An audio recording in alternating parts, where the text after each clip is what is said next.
Bonjour, bienvenue sur le plateau technique du centre de formation Bois PE.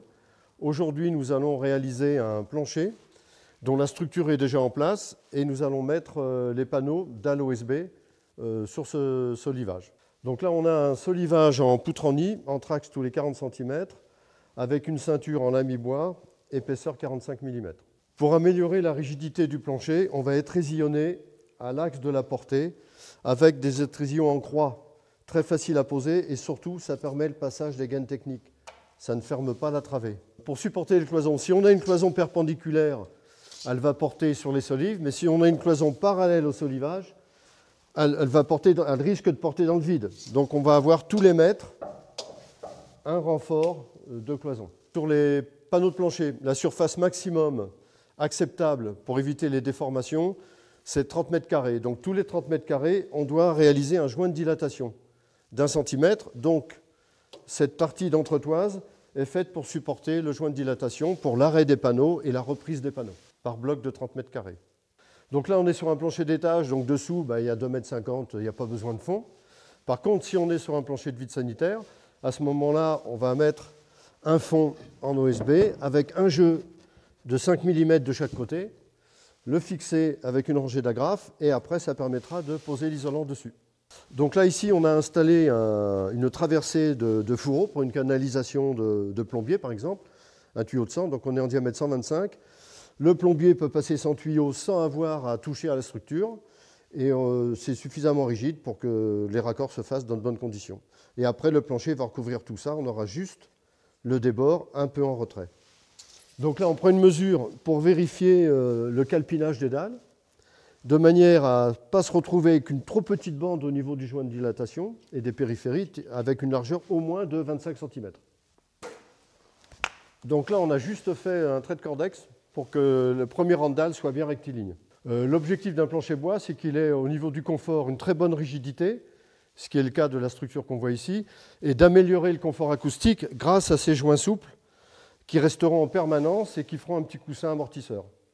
Donc un mastic joint souple polyuréthane, c'est-à-dire qu'il ne va jamais durcir, ça va rester souple en permanence. Moi, je me mets à 10 mm du bord, ça demande à venir un poil vers moi. Là. Donc là, on va se placer au niveau du trait de cordex. On a tracé en prenant en compte le jeu de 10 mm à l'extérieur. Ici, au milieu, on est à l'axe, et là, il y a 10 mm de jeu. Donc là, on va mettre une vis à chaque angle, et après, on va faire le clouage. Donc, je rappelle l'anthrax de la fixation, tous les 15 cm en périphérie, que ce soit vis ou pointe, et tous les 30 cm en partie courante. Donc là, je vais avoir 3 vis, et là, je vais avoir le nombre de vis qu'il faut. La première dalle est en place avec une vis à chaque angle. Après, on a deux façons de faire la fixation définitive.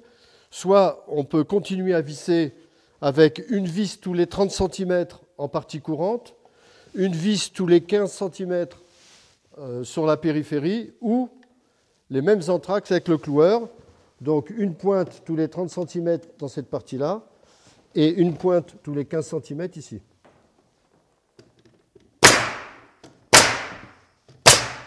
Donc les trois solutions, vissage à 100%, clouage et vissage, mais à ce moment-là, une vis à chaque coin de dalle, ou agrafage, et à ce moment-là, il faut 6 vis, une vis à chaque coin et 2 vis au milieu.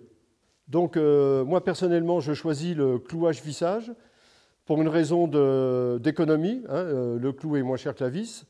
Ensuite, c'est plus rapide avec le cloueur que le vissage. Et pour des raisons aussi de fatigue, c'est moins fatigant à mettre 1000 clous que mettre 1000 vis. Donc là, nous sommes sur l'étape la plus importante de réalisation d'un plancher bois sur ossature bois. Donc en ossature bois, c'est le plancher qui tient les murs, c'est-à-dire il fait le couvercle sur la boîte. Pour que ce plancher puisse tenir les murs, il faut qu'il soit très rigide. Pour qu'il soit très rigide, il faut absolument que les petits côtés portent à l'axe des solives. Et donc, on va utiliser des dalles de rive de manière à avoir la certitude qu'on ne sera pas dans le vide. Donc là, on va poser. Donc ici, on est en bord droit. On vient en contact. On se raligne au cordex. Et là, on a bien une portée parfaite sur la solive. Il faut faire attention, c'est minimum 20 mm d'appui sur la solive.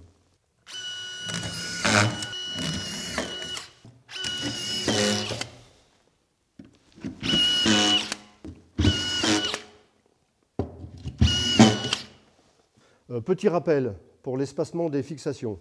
Donc tous les 15 cm en périphérie et tous les 30 cm en partie courante. Donc maintenant, on va vous montrer ce qu'il ne faut surtout pas faire. Première chose, parce que ce n'est pas dans les normes de mise en œuvre, donc ce ne sera pas couvert par les assurances. Et deuxième élément, c'est que si vous posez le joint dans le vide comme ça, vous faites votre assemblage parce que c'est réuni en languette, eh bien vous n'avez aucune transmission des efforts sur le plancher. Là, on est complètement dans le vide et les efforts sur les planchers passent uniquement dans les angles. Donc, on est obligé de venir à l'axe des solives. Et si votre panneau n'est pas compatible avec l'axe des solives, il faudra absolument le recouper. D'où l'intérêt des dalles de rive qui vous obligent à poser le joint de panneau sur les solives. Et là, on voit bien qu'il n'y a pas de rigidité ici. Alors que si je viens faire mon joint ici,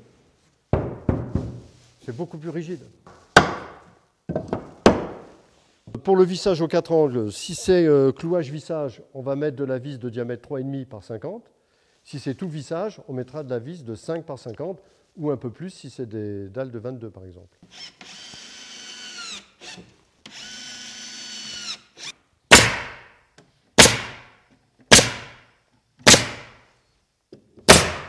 Donc là, on est sur notre premier joint de panneau. Le panneau suivant doit impérativement croiser de 2 anthrax de solives. On peut préciser que vous avez remarqué qu'on n'a pas mis le joint mastic parce que c'est une maquette pédagogique qui doit être remontée. Sinon, évidemment, il y a le joint mastic sur toutes les solives à chaque fois. Oui, pour le vissage, il est recommandé des vis à double filet pour un meilleur maintien des dalles d'OSB. Et pour le clouage, impérativement des pointes annelées, résinées pour une meilleure adhérence dans les solives.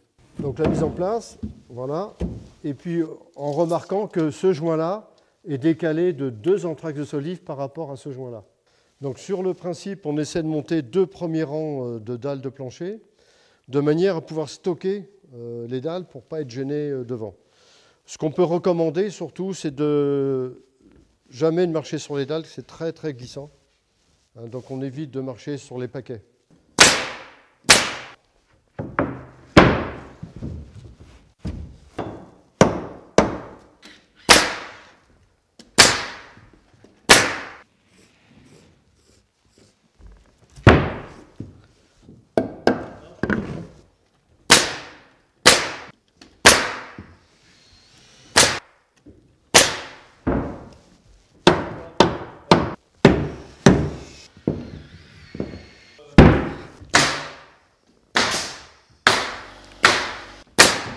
Tu mets 4 vis, hein.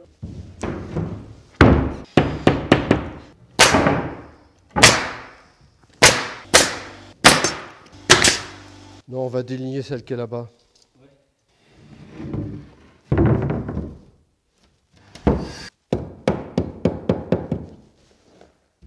Les fourreaux sont des affleurs du plancher, donc légèrement en retrait, on 3 mm.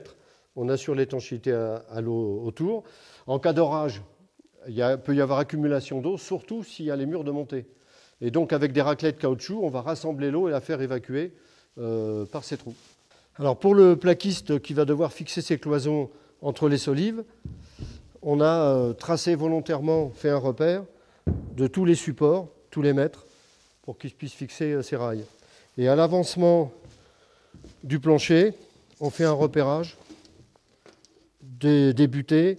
On vient les reporter ici, on les dessine en totalité. Et d'ailleurs, on peut aussi fixer le panneau dedans pour améliorer la rigidité.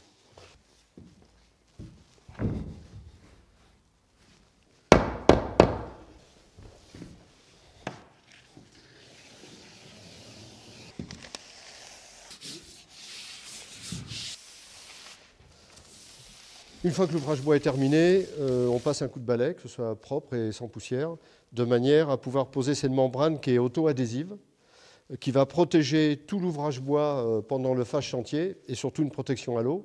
En même temps, c'est antidérapant. L'avantage qu'elle soit transparente, c'est qu'on voit toutes les informations qui sont sur le plancher, notamment les marques qu'on a fait pour les futures cloisons. On voit aussi nos joints de panneaux. on voit nos axes de fixation de solive, donc on ne perd aucune information, contrairement à des membranes qui seraient opaques. Ouais.